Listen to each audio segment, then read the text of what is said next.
भूख लागी तो खियावे पड़ी पिज्जा राजा जी। प्यार करे से पहले सोचला नतीजा राजा जी।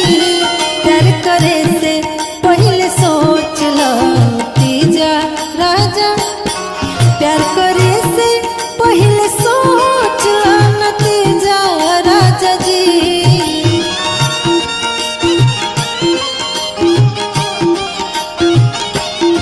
प्यार करे से पहले सोचला नतीजा राजा जी। मोर बहिनी क्या के बने पड़ी जीजा राजा जी।